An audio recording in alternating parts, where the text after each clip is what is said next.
Hello, everyone. Welcome. Thank you for joining us. People are logging in. This is great. My name is Elena Jimenez. I am the community manager here at One Study Team. Matt Tibbit, Director of Product Management, and Matt Glasier, Director of Product Site Sales, are joining us today to talk about transparency in invoicing and payment reconciliation, efficiency in forecasting, budget management, everything about costs. And we hope that the tips that we're going to talk about today are very helpful for everyone. And if people really, if you have a question, if something just doesn't like really check or doesn't resonate, if you feel that, if things are done different at your site and you want to ask about if something could be done using the Study Team app or in any other way, we're really here to discuss and help each other out by learning from what sites need. So quickly, just to let people log in from the different time zones, on the top top right corner, you're going to see the chat, the Q&A, polls, and handouts. The chat is public. Please feel free to interact. Tell us where you're logging in from if you want. And the handouts are files that you can download, share with anyone. As our hosts are talking, you'll see that these are related to what we're going to be talking about. And at the bottom, you can see emojis that you can also use to react. And well, let's get started. All right, thank you, Elena. So my name is Matt Glasier. I know there's two Matts on here, so I'll make sure that's not confusing. But let me start by presenting some slides here, and we'll get started. All right, excellent. So just as we go through a little bit, about One Study Team, we are a provider of cloud-based solutions. We work with sponsors, site CROs. And then in 2017, we launched a Study Team for Sites, which is our HIPAA, GDPR compliant cloud-based software that streamlines the clinical enrollment process and the communication between sites and sponsors. And as part of our work with, at this point, well over 8,000 sites, we've continued to build out capabilities based on our interaction with the sites, such as e-source, patient messaging, site financials, and more, to really better address the challenges that sites face.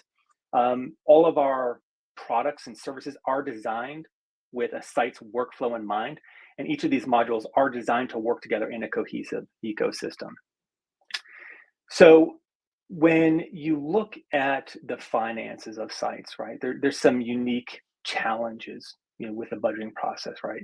And at every step of the way, there's potential gaps, right? If there's gaps in budget creation, gaps in billing, gaps in reconciliation, when you add up all of those gaps, there can be a tremendous amount of money that is left uncollected. And in a worst case scenario, what might have been a profitable study can actually turn into a study that costs you money, or can actually even prevent you from taking on other studies where you would have made money, because bandwidth is just not unlimited. And according to a study done by SCRS, the average site fails to collect somewhere between 10 and 20% of their study budget. So let's talk about a few things that you can do to increase the revenue that you're collecting. So the first area that sites lose money starts really at the beginning, right? What can I include in my study budget? If any of you have been to SCRS conferences or ACRP, you'll see a lot of those breakout groups really discuss this exact issue. And thankfully, the folks at SCRS put together a great guide to help with that. In their guide, they break it down into 3 categories, right? So the per subject, per visit line items, right? This is where the reimbursement is tied to subject visits and or visit procedures. The second is overhead, like facilities and administrative costs, or sometimes indirect costs. And essentially, those costs are not directly attributable to a single protocol, but can be allocated to particular protocols like rent, utilities. And then the third category is invoiceable items and services. And this is for items or services that they're either not directly tied to subject visits, like startup costs, or tied to a subject visit, but not routine to the visit, like translation services, things like that. We've also made that guide available as a handout, so you can download that if you'd like. It's actually very good. But since costs can vary across sites and location, being able to show real world data and explain why you're asking for the amount that you're asking for provides sites with more leverage when negotiating with sponsors, especially as they're going up against the fair market value, which is basically like a black box. No one understands how that money is like calculated, right? So for example, in our site financials platform, you can actually track your real world costs and the associated margins based on what a sponsor is offering to pay. But the biggest takeaway here is you're not going to get paid unless you ask, right? All a sponsor can say is no. So the more things that you can add on to the budget with specifics, the better off you'll be. The second tip here is, when you think about that graph that we showed a few slides ago, clinical research sites often lose money by not actually invoicing for the work performed. And this typically happens because of a communication breakdown between the team who's responsible for conducting the visits and those who send out the invoices, right? So many of the a site's activities will get reimbursed as soon as you enter that data into the EDC, or at least the process gets started, right? But there are a lot of activities, such as pregnancy tests, that don't happen for each patient and therefore will need to be invoiced separately.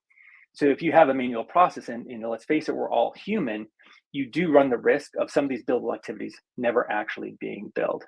And so having a system in place that tracks these activities, such as a clinical trial management system, significantly reduces the chances that these billable activities will slip through the cracks and your site can get fully reimbursed for all the work that you do.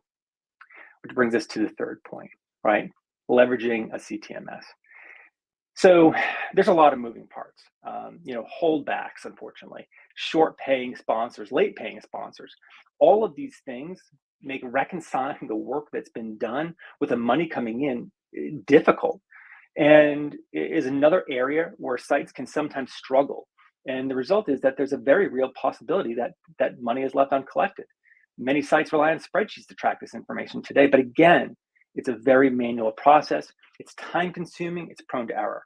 So leveraging software or a CTMS here can make that process faster, easier, and more accurate, so less money is left uncollected. And based on feedback from our users, we built a CTMS to better help sites along the way, all the way from patient identification through eSource, through the entire billing process. And as a side note, according to the SCRS guide, you can bill the sponsor for CTMS. I think the reimbursement rate is about 60% of the time they will pay for that, right? So that being said, let's show you kind of what we've done here and how that can help a site better track their finances. So I'm going to switch screens. I am sorry to interrupt you while you switch the screens there. There's someone on the chat saying that they cannot hear anything. Can others hear, or is this happening to the rest of the audience as well? Could you please let us know in the chat?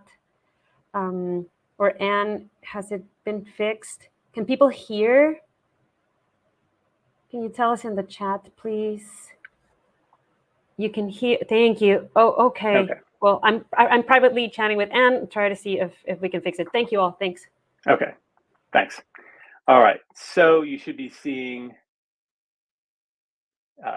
visit charges here. So where we're going to start is a little bit further on in the process. So this is a completed budget. And you'll notice across the top are the visits. And it's part of our service, right? So we digitize your protocol, including IE criteria, and that includes the visits. And when you go in, right, remember tip 1 is noting what you want to charge for. So that's going to be all along the left-hand side here. These are all the things that can happen at each visit. If there's a check mark, it's happening at the screening visit, but maybe not at dose 1. So you're able to go in here and enter your costs and your charges. Now, we only require charges because you're going to need it to send out an invoice, but it's important if you want to track margins. And remember, you want to make sure, and it sounds pretty simple, but you want to make sure you're getting paid more than it actually costs you to complete this task. But this is the way you're able to do that. And you can mark this as, our holdbacks included on this, is overhead included in this cost. Is this invoiceable? And you can see here, for something like pregnancy test, it is marked as invoiceable and it gets broken down separately at the end. Now, for a lot of sites, they don't bill or don't bill all the time at the activity level. Sometimes you bill at the visit level. And you can do that here too, just by toggling this custom subtotal and say, you know what, I don't need, or I can't get this granular with my costs and charges, right? Because I know I'm going to get paid as soon as I enter this information into the EDC. So I can just change the cost here, so I can still track that. in one section here too, right? So you can still track it, it's just how you're going to bill for it. I'm going to untoggle that because we're going to continue this here. So that's how you're able to track this. And again, you can leverage the SCRS guide to help you add additional items here too. Now that's just for the activities that happen at a visit, but there's more that goes into that, right?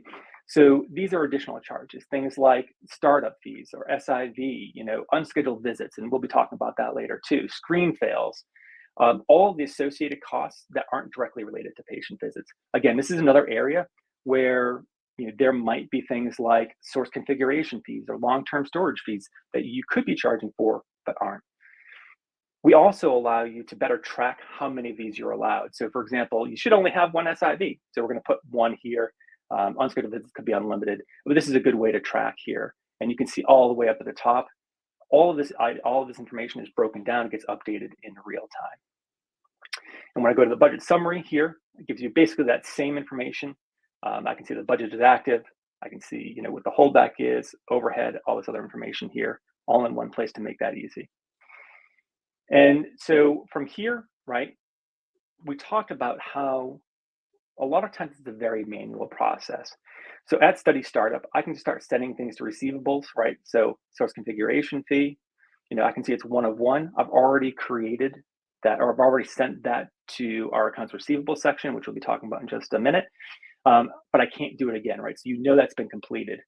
For something like screen fails, where maybe you only get paid for a small subsection of those, like you don't get paid for all of them, maybe one out of every 5 you do. So we're going to track those here as well. Once you get to 5, you're done with that, right? You can't send any more out. So now everything here has been moved to accounts receivables.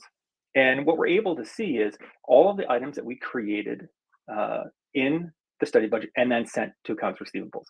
So you get the total open. We can actually see past due. Right? And see, this is another thing that's important to track, is when the activities have been completed and when they're due. Oftentimes, sponsors might pay a little late.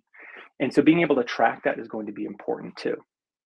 We also give you the ability to add additional items, right? Because we know that sometimes you have to pick up dry ice, right? So you're able to add that in here as well. You link it to this trial, this protocol, and you can say, when you picked it up and then when it was due. And then link it to, whatever you want for the category, and this is going to be invoiceable. You'll see that dry ice is added right here as well. And so we do give you a lot of information here, like, is this related to a subject? What type of charge it is? Is there a holdback? Is it invoiceable, right? So you'll see that here too. But if you remember, tip number 2 was kind of automating the communication between your coordinators and your finance team. And the way that we've solved that is really, really easy. So when a coordinator goes into study team for sites, right, so they're tracking all of their visits, right, I've got Wendy coming in here, right, she's got her screening visit. As a coordinator, all I need to do is check off the activities that I did at this visit, right, and you'll notice, right, that there is an optional pregnancy test. All of the first section, they're going to be paid once you enter this information into the EDC, but you're going to have to send out an invoice. This is an area where, again, a lot of sites lose money, is not invoicing this part. So we've made that easy. So we're just going to mark this visit outcome as complete. We'll say it happened yesterday, and we'll save it. So now that information is going to flow directly into our finance section.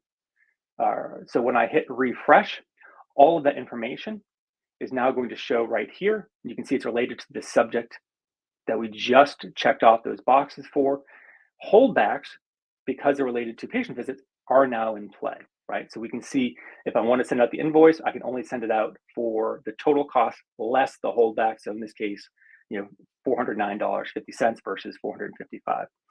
If you scroll over again, you can see what your related overhead is, and you'll notice the items that you're going to get paid for once you enter them into the EDC are marked as not invoiceable. Right? So again, this is one of the ways that you can ensure that there's not a communication breakdown between your site staff and your finance staff to ensure that you're collecting all of the money that you should be from the work that you've done. From here, we're going to create an invoice. and I'm going to just filter for the ones that are invoiceable. In this case, I'm going to do all the startup costs here because these all have to go in, right? So I'll leave these here. All I have to do is generate an invoice. And it really is that simple, right? I can add the partner here, and then I can just finalize and download it as a PDF. Right? It is that easy. There's a memo line, so any additional information that you want to include in here, you can do that as well. Okay, so I'm going to scroll over here and go back. So now the invoices would be created here. You can see that's in the draft mode. But what happens when you receive money, right? That's my favorite part, getting paid. It's really easy to do reconciliation. So when I go into payments, let's say all of that money that I'm going to get paid for on that invoice came in. So I'm going to create a payment. I can see the trial that I wanted to do, the partner that it came from, and the amount. You'll notice before I hit the amount, I can't add anything. But let's say that we got paid $5,000. So what I'm able to do is select the date that it came in. I can add a reference number, so an invoice number. I can include a memo for ACH transfers, and then all I have to do is start clicking down here, and you'll notice that as I do this, right, it's allocating money to each one of these items, and then I'm done, right? So I've run out of money. I record the payment. I can see that information right here, and then when I go back to accounts receivable, my open receivables just dropped, right? So this is how you're able to do reconciliation, right? But now you can also see that there's information here with holdbacks, right? So, I can't send out an invoice until I clear those holdbacks. So it really would be as simple as, let's pick one that doesn't have a partially paid. All you would have to do is select here and then clear the holdbacks, and then you can actually send out the invoice for those holdbacks. Probably do them all at once. Really, that's it. It's pretty simple. Our design philosophy is to make it easy to use. You saw that we went through the whole process in probably 15 minutes. Now, granted, a lot of that is because I had already created the budget, but we would work with you to kind of set up the foundation, and then you would just go in and select what you would do at each of those visits in order to collect that information. So now I'm going to pass things over to Matthew Tibbit, and we can talk about what things are coming soon. So let me switch slides here. Awesome. Thanks, There Matt. we go. That was awesome. Thank you. So yeah, just before we jump into these things, as we look ahead to our upcoming features, I just want to take a moment to emphasize that the roadmap was developed with really close collaboration with research sites. We spend as much time as possible listening to the day-to-day challenges that sites face, particularly when it comes to managing clinical trial financials. We're working directly with the people who manage these processes. We gain a deep understanding of their pain points, inefficiencies, and areas where technology can make a real impact. Every feature you see on this roadmap is a direct response to those conversations. It's designed to make site operations smoother, more transparent, and more financially rewarding for research sites. So I'll talk through each of these in a little bit of detail. Won't go too much detail today. The first one there, unscheduled visit procedures. So Matt touched on this a little bit earlier, but we know that often there are activities that need to happen outside of the standard visit schedule, but capturing these for billing is manual, often prone to errors. This can make up a large proportion of missed revenue, especially in therapeutic areas like oncology. Our unscheduled visit feature ensures that any procedures done outside of planned protocol visits are properly documented, invoiced. And this will minimize missed revenue opportunities and reduce administrative overhead. So yeah, the ability to just kind of say I have a patient needs an MRI, not related to the protocol visit that the patient already has. This will allow us to just drop a visit on that patient's schedule, add an MRI to that, make sure that MRI is included in the budget, automatically generate invoiceables for that MRI, rather than having to have somebody manually kind of phone up the finance person, let them know everything that happened on that visit, make sure that everything gets captured that way. It kind of goes back to automating those processes between the CRC and the finance managers. The next one is actually sort of related to a question that Javier asked in the chat just now, but he was asking about the things that you can edit on an invoice PDF and whether you can edit the invoice name. So we have some invoice updates coming out after unscheduled visits, where this talks about invoice taxes and discounts. So you'll be able to basically, it basically simplifies tax compliance and ensures that discounts are applied correctly and provides transparency into those updates like throughout the application. So you might say every invoice, for example, with one site we work with, every invoice needs to have a 10% tax on it. So we can basically set that up as a rule and all invoices get a 10% tax on there automatically. But if you need to edit the subtotal for any other reason, you want to add a discount, you want to add an additional tax, you'll be able to do that here too. An additional change, it's not mentioned on the slide, but is going to be included as part of that work, is also custom invoice names. So today, the study team application basically gives invoices an automatic naming convention just based on like numbers. So it'd be invoice 1, invoice 2, invoice 3. Going forward, you can overwrite those and use your own kind of custom naming patterns to match your own internal processes. The one after that, pre-built invoiceable libraries. So as you saw earlier, Matt had a few invoiceables already built into the additional charges section of budget creation. It can be a little tedious creating all of those, especially when you have many studies you need to set up. So, and it can also be easy to miss items that you could have potentially billed for that you might not know about. So archiving fees, IP storage, equipment maintenance, technology fees that Matt mentioned earlier, with a 60% chance of getting that approved. So you've got to make sure that's in there. So the idea of these pre-built libraries will help sites standardize their financial setup, speed up the budget creation process, and reduce the likelihood of errors or missed invoiceables to help maximize your revenue. The one after that is a really big one that I'm really excited for, but including accounts payable into our financial suite. So managing outgoing payments today can be pretty disjointed. Sites that we talk to often have to rely on external systems or manual tracking for handling like vendor bills, PI payments, those kind of things. So we're going to introduce accounts payable directly into the study team CTMS ecosystem and give everybody a unified platform to manage all of their financial activities, ensuring that timely payments and avoiding financial bottlenecks there. So kind of just giving you the whole picture of financials across your site. And then last but not least, patient stipends. So this is sort of a natural extension to accounts payable, but we'll introduce the ability to facilitate patient stipends directly through study team. So allow sites to easily manage and track those stipend payments to patients to improve financial transparency and then also patient satisfaction and retention, which is, as we know, super important. So unscheduled visit procedures, we should see that live, I think, in a couple of weeks, and then we'll be straight onto those other things. But yeah, all of these things are kind of come from conversations with sites and things that we believe will really improve the financial processes at research sites. So just quickly before we move on, if you'd like to learn more about site financials, let us know by saying yes on the poll that is about to come up on your screen. We'll send you some info and we can talk more about improving your site's financials. So we'll give people a couple of minutes to respond, and then we can move to the Q&A if there are any questions that haven't been answered yet. Looks like we do have one. Can tax amounts be done by study or just by site? Say that one more time. I missed that. Can tax amounts be done by study or just by site? It can be done by the invoice level if you want. So you can get really granular for it. If you want to set the tax amount for an individual study, you'll be able to do that. But if you want to just say that every invoice you set a different tax, you can do that. We make everything as flexible as we can be, so you're not kind of stuck into a certain way of using it. Yeah, it won't be fixed at the site level.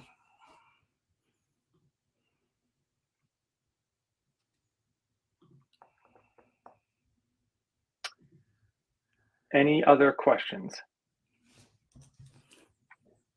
I'm also happy to answer any questions via email if anyone wants to send me an email after this, if you don't want to ask on the webinar. If anyone wants to just reach out and chat about site financials in general as well, I'd love to do so. We will also be attending a SCRS conference in Hollywood, Florida at the end of September. So I'll be there. Stop by the booth. We're actually having professional headshots. Mine's a little outdated, so I'm looking forward to getting that done too. They do a great job. So you don't have to talk to me, go get a headshot. There's another question. Are there roles for this system? For example, a CRC cannot see financials. Yeah, great question. So yeah, it is set up like that. So you can give somebody access to the site app and not financials. You can give someone access to financials and not the site app. So we can control who sees what across all of the different products. Yes. And how much does this system cost? Yep, that's a great question. So our pricing is based on how many active trials that you have at any given time. So it's pretty flexible in that. It's paid quarterly, and I believe the pricing starts at $300 or $400 a month, right? So it's not super expensive. But Anne, happy to reach out to you directly too and discuss that in more detail. There is no limit to users or trials or anything like that. So. And then, is it better to have a trained contract budget person to do the invoicing for all studies other than by a coordinator? Do you have any insight on that? I mean, I think it. Or how about the audience? Yeah, I mean, that's a great one to ask others. I mean, I think it does help, based on the feedback that we have. But unless you're able to communicate what's happened at the visit level, that's where the process typically breaks down. I know that holdbacks, you got to track those. Sponsors frequently don't pay on time, and so all of that can be helped by someone who's dedicated to doing finances. But if that first part, the communication, isn't there, it's going to be limited effectiveness. Yeah, and I would say we built it so that obviously negotiating the budget with the sponsor, you're going to need trained financial managers to do that kind of stuff. But we've made it so that once all that's set up and everyone's just doing their job at the site, anybody really should be able to use site financials. It's so intuitive and easy to use that you don't need to be a finance expert to generate invoices from there. It's like if you wanted to have someone on the research team generating invoices, they probably could do it quite easily, I think. And there's someone in the chat saying they use a CTMS and have a separate budget team and accounting team. Yeah, that makes sense. Yeah, that makes sense. Usually we have, most sites we talk to, it depends on the size, obviously, but the smaller sites we talk to will have someone usually dedicated to the financial side of things. But I think we've talked to sites as well where there is just a CRC like kind of doing the financial stuff as well, because they just don't have a financial person. So it definitely does happen. Yeah, and I'll be honest. Oh, sorry. There's you have a lot of options, right? Out there, there's a lot of different software, and our take is simple is better, right? So it's designed so you don't have to have programming expertise in order to make this successful for your site. So with some of the more complicated systems, you definitely need to have someone who can go in and program all the visits and all that other stuff. We do a lot of that for you, or you can do a lot of it yourself. It is, again, it's very easy. So it's kind of a different approach that we've taken than some other folks have taken too. That's great to point out. There's another question. Will there be the ability to add personnel for payables to be issued to, i.e. physicians, contractors, vendors, etc.? It's in the Q&A section if you want to. Yeah, there will be. So today I'm not muted, right? Yeah, today we have the ability to create, we call them partners, and we purposely made that sort of vague because we didn't want to call it like sponsors and make it so you're forced to use it for that. So that right now that really is only for entering the details, contact details for people that you're sending invoices out to, but that will also be where we store the ability to put, like you say, vendors, contractors, anything else in there that you need to send payments to. They'll also be there. So there'll be like a directory. There's already a directory there. This will just be adding to that directory to add people that you're going to be paying as well as people that you're going to be invoicing.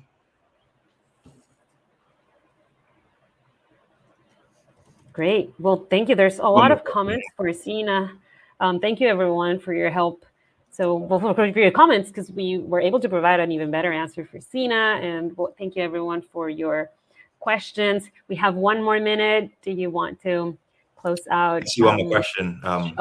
We might have missed it. So how protocol amendment and budget changes handled during the study? That's a really great question. So we've actually made study team really flexible and easy to use when it comes to protocol amendments and budget changes. So you can either have, there's a few scenarios. You could have a budget amendment without a protocol amendment, and we do that easily today. You just create a new version of your budget, it copies everything across.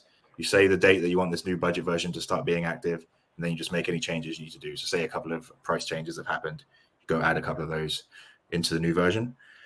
Or there could be the case that there's a protocol amendment that doesn't need a new budget version. And in that case, our system, the financial side of the system, you don't even need to do anything. The protocol amendment can happen, but if no budget amendment is needed, you can just leave it alone, and the existing budget will just work automatically with that new protocol amendment. And then there's obviously the case where you have a protocol amendment and that needs a budget amendment. So that case, you have the protocol amendment, our system will tell you, hey, there's been an amendment. Do you need a new budget version? And if you do need one, you just say yes, create a new version, make any of the changes you need to make, say the date that it starts, and it takes seconds. It's really, really intuitive. Thank you, Matt. Thank you. Yes, I had missed that question. And well, for those who want to stay, there's the last one. If you all have time, is the CTMS system used for other things than financials? Yeah, we have eSource. We have obviously recruitment, pre-screening, visit management, everything you would expect to see from a CTMS system. Great. More questions. Do you have auto reminder for yearly invoicing? I'm going to throw out the poll again, just in case people do want to be change their mind, want to be contacted if you have more questions, and we might not have more time. Do you have auto reminder for yearly invoicing? Sorry, did we answer that one? We don't have time-based reminders today, but that's definitely something that's on our radar that we want to include. Great. And yes, Norma, I saw your note. I will reach out. Great. And Norma also wants to be reached out to. Okay. Kristen, I cannot stress that enough. A budget is good on paper and all, but you have to translate into CTMS to get your money back. Yes. Yeah. Absolutely. Absolutely. That's the trick. Okay. Once signed up, do you have someone that can input CTA into your system, and how much does that cost? Input CTA.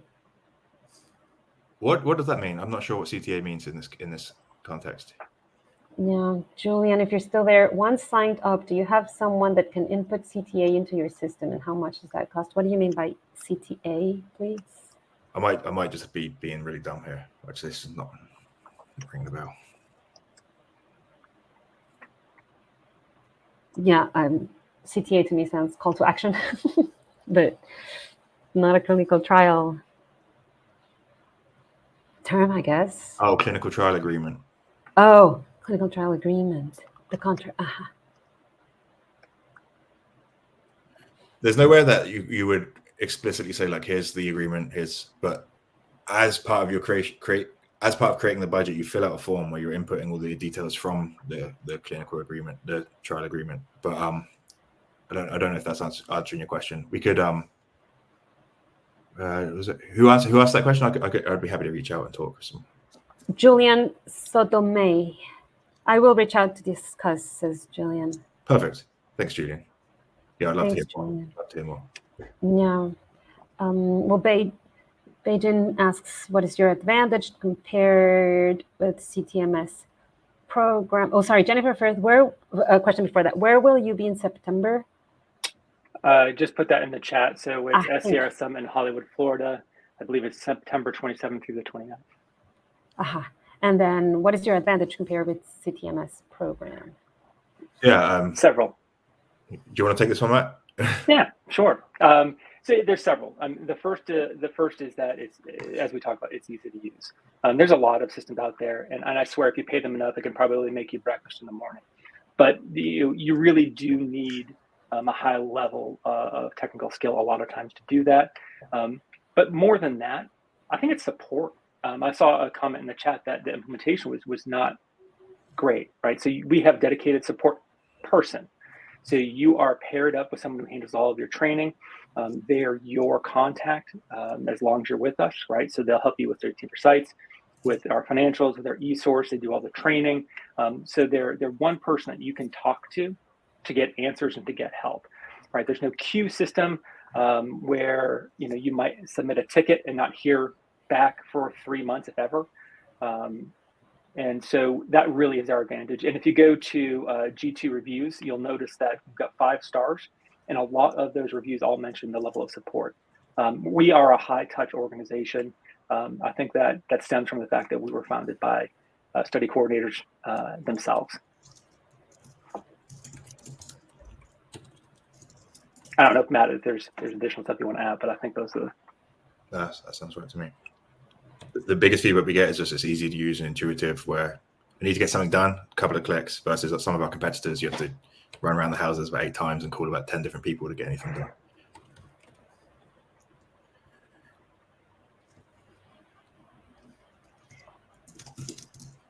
done. Basically, once the... Oh, I just answered that one. I know we're like, well, I'm jumping between chat and Q&A. Yeah. Oh,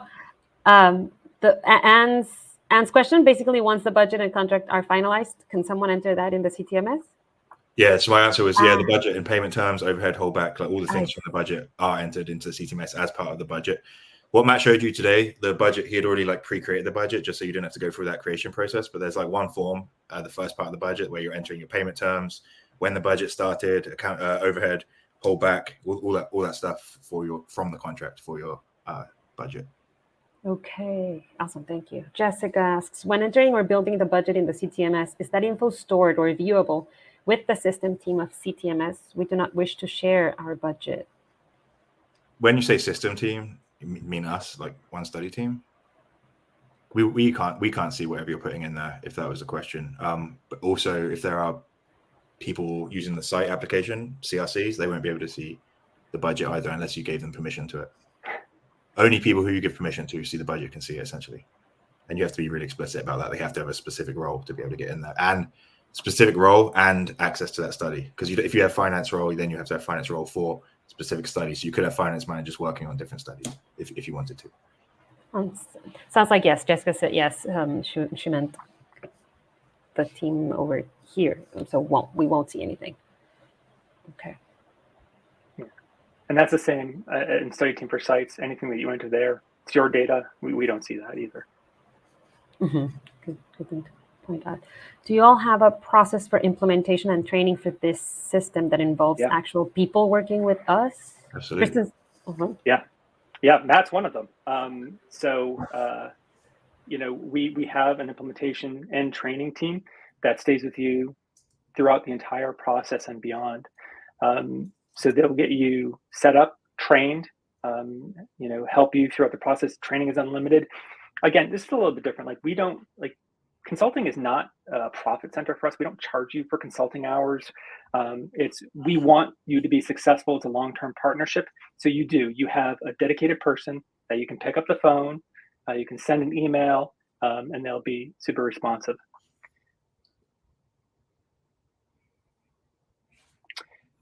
We do have a timing access limit. We do, and Matt, you might know, but is it 30 minutes before time's out? I'll have to double check.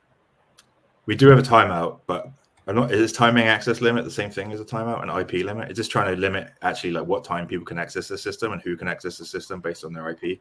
So I'm not sure we have that today, but we do have a timeout. Like if you left the system open, it's gonna time out after I think 30 minutes. And how is your system compared to Creo? I think that means Creo. Creo, yeah. And I can reach out to you. Creo is a great system. Again, that you can do a lot with it. Ours is simpler, right? They're going to have more bells and whistles. Like I'm being very transparent about that. We are building out some functionality that would be similar to that. But again, we approach it as high touch, ease of use. If you've ever gone there and tried to program a trial, you'll know what I'm talking about. It's not easy. It's not intuitive. Ours is. That's really, to me, the biggest difference.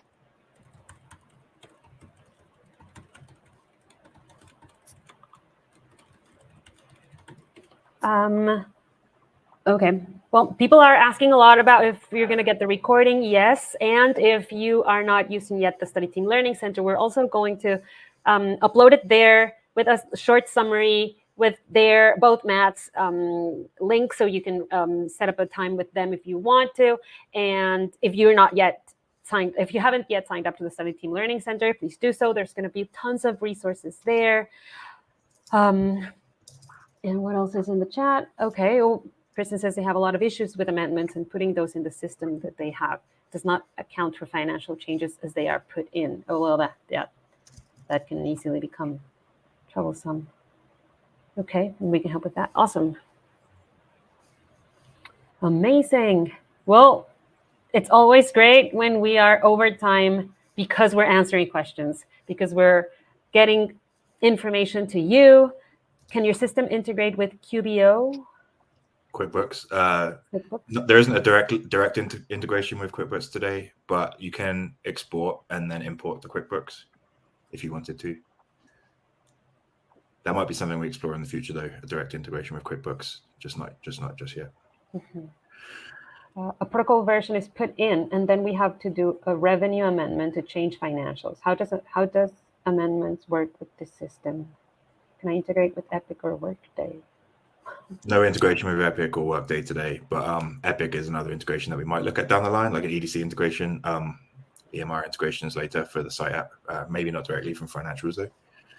And then the other one about protocol version. So protocol versions put in a revenue amendment to change financials, amendments work of the system. Yeah, like I said earlier, all you'd have to do is, so when you create a budget, you have like version 1 of that budget. And if you need a new budget version, all you do is create a new budget version. It'll copy version 1, and then you just make any changes you need to do. So you don't have to build like a new budget from scratch. You just copy it, say a price change for a certain activity or certain visit. You make those changes, publish your budget, and then everything will just start working with the new budget based on the date that you said that you wanted that budget to start being active from. But Christian, I'll definitely be happy to jump on a call with you and run through any of this in more detail if you like. Awesome. Does it capture the changes when you change the items financials? I mean, like an audit log or something like that. We do track everything in our audit event history, so that is available. If that's what the question was. Okay. It was fun. Way more questions than I expected, which I love to see. Yes. If we change an element or item in our system, it changes it all going back. Oh no, that won't. So if you change something in December, everything back to like January is going to get changed as well. Ours will just change everything going forward. Nothing will get overwritten, or you're not going to lose any data or things you've already done. The only time that would happen is if you change the existing budget version. But if you had a budget amendment, you just create the new version. The previous budget version could end on the end of June. New budget starts 1st of July, and then going forward, you have all your new prices and everything. But all of your previous pricing and everything is kept intact.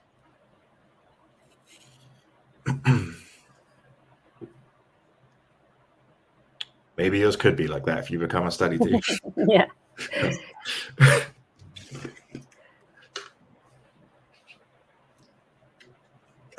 Awesome. Okay. Well, I think we can wrap up. Thank you, everyone, for your participation. Oh, no. Anne, other than the monthly fee based on number of studies in the system, is there a flat fee to get the system? No. Our pricing is very simple. So it's just based on the number of trials that you have. Study team per sites, there's no cost for that. If you want to add our eSource platform, that's just priced on a per trial basis. Like we have a flat fee for that. Doesn't matter how many visits. That's the other thing too, is we're just doing active trials. It doesn't matter if it's 3 visits, 300 visits. We want to make, like the system itself, we want to make it easy. And yes, I can provide that too.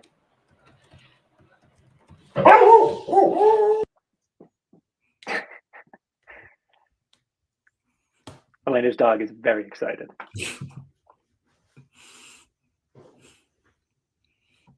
I guess I said the webinar was going to be shorter, and they thought, now I can bark.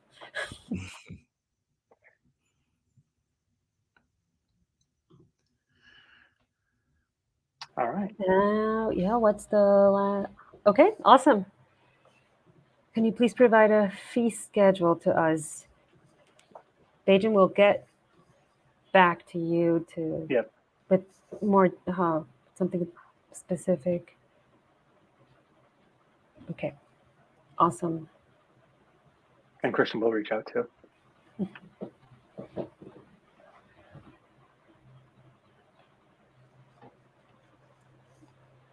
Okay. So this time it does look like we can wrap up. Awesome. Thank you, everyone really for your participation. It was a very, very insightful webinar. Thanks to all of your questions and comments also. We'll reach out. You'll get the recording, and we're always here, of course, to continue the conversation in case you need to interview or just want to explore other ways in which you can use Study Team for Sites to improve your site's efficiency. Thank you, everyone. See Thanks, everyone. you. Have a great day. Bye-bye.